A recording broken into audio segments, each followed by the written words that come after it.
جو اولیاء کاملین ہیں، جو اللہ کے قریب ہیں، ہم تو در حقیقت ان کو وسیلہ توسل بنا کر، کیونکہ وہ رب کے برگزیدہ بندے ہوتے ہیں۔ بخاری شریف کی حدیث پاک ہے، جب اللہ کسی کو اپنا قرب عطا فرماتا ہے تو اللہ اس ولی اللہ سے فرماتا ہے کہ اگر وَإِن سَأَلَنِي، اگر یہ مجھ سے سوال کرے لَأُعْطِيَنَّهُ، تو ضرور میں اسے ضرور عطا کرتا ہوں۔ یعنی اللہ کا ولی رب سے جو بھی سوال کرے تو اللہ تعالیٰ اسے مایوس نہیں فرماتا۔ تو ان تمام باتوں سے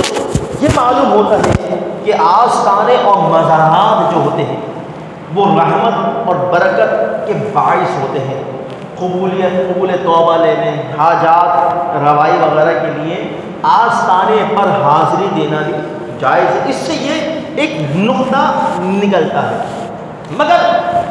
اب وہ جو آستانے ہیں، اب ہم دیکھیں گے کہ واقعی جس بزرگ کے بارگاہ میں جایا جا رہا ہے ان کا شجرہ نکالیں گے، ان کو پرکھیں گے، کیونکہ آج کل کے دور میں بہت سے ایسے فساق فجار ہوتے ہیں، فاسق و فاجر، اور عقیدے کے اعتبار سے بھی صحیح نہیں ہوتے، اور ظاہراً وہ گناہ گار ہوتے ہیں، بے نمازی ہوتے ہیں، داڑھی منڈے ہوتے ہیں، مگر ان کے جو غلام بنے ہوئے ہوتے ہیں، جو ان کے چاہنے والے ہوتے ہیں، وہ تو اپنے پیر صاحب کو ساتوں آسمان سے بھی زیادہ بلندی پر لے جاتے ہیں۔ اور ایسے ایسے پیر اب ہمارے جو ہے دیکھا جائے یہ ماڈرنائز زمانہ ہے، اس پرفتن دور کے اندر بھی ایسے ایسے پیر آ گئے، سوشل میڈیا اس پر شاہد ہے، ہجڑے نما پیر، جو ڈانس، جو رقص اتنا جو ہے خطرناک کرتے ہیں، اور ایک ہزاروں کا مجمع، اور وہ یہ دعویٰ کر رہے ہیں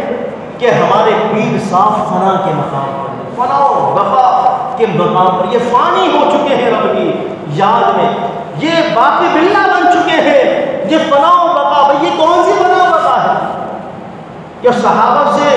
زیادہ جو ہے کوئی فنا و بقا کے مقام پر پہنچا؟ غوث پاک سے بڑا کوئی فانی تھا، باقی باللہ تھا؟ بڑے بڑے داتا صاحب، خواجہ صاحب، کیا ان بزرگوں سے یہ ثابت ہے جو آج ہمارے معاشرے کے اندر ہو رہا ہے کہ نمازوں کا ہوش نہیں ہوتا، اور فسق و فجور میں اعلیٰ اعلان، یہ رقص کرنا، یہ ڈانس کرنا، یہ ناچنا، یہ ہجڑوں کی طرح ناچنا، یہ کون سی فنائیت ہے؟ بھائی فنا تو یہ ہے کہ بندہ نفس کشی کرے، نفس کشی، شیطان کی پیروی نہیں بلکہ شیطان کی مخالفت کرے، اپنے ظاہر کو ستھرا کرے، منزہ کرے، ہر عیب اور نقص سے بالکل پاک صاف رہے، اور بندہ متقی اور پرہیزگار، وہی ان اولیاءہ الا المتقون الذین آمنوا وکانوا یتقون۔ تو یہ تو اللہ رب العزت نے فرایت و بقایت و فرما دی کہ جو متقی اور جو پرہیزگار، حضرت بایزید بستامی نے تو اس شخص کی مخالفت کی جو کعبۃ اللہ شریف کی طرف جو پیر بنا ہوا تھا، ولی بنا ہوا تھا اپنے زمانے کا بڑا، لیکن جب کعبے کی طرف رخ کر کے وہ تھوکتا ہے تو حضرت بایزید بستامی نے یہ سبق دیا کہ ایسا شخص پیر ولی ہو ہی نہیں سکتا۔ تو جو ہجڑوں کی طرح ناچ رہا ہو، جو داڑھی منڈا ہو، جس کو نمازوں کا ہوش نہ ہو،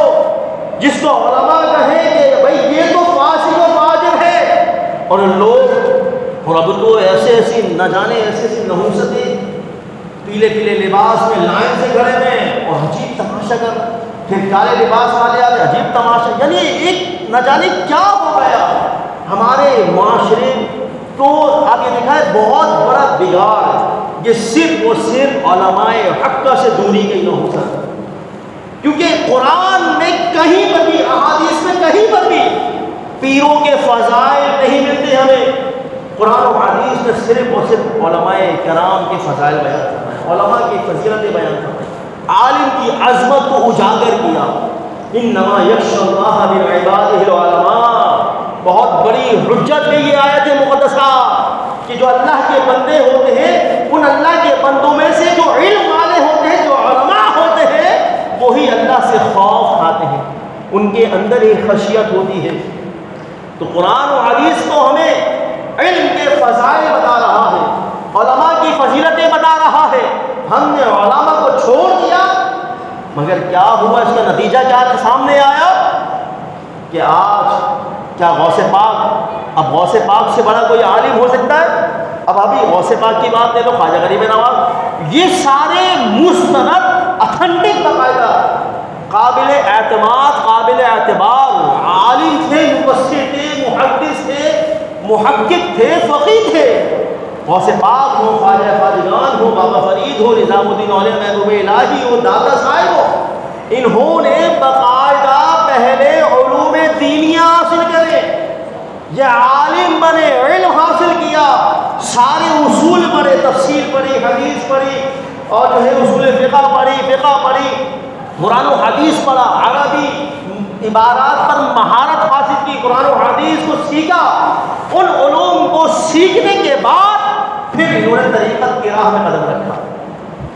مگر ہمارے دور میں تو، آج کے دور میں تو ایسا یہ ثابت کیا جاتا ہے جناب ماں کے پیٹ سے یہ ولی بن کر آ رہا ہے،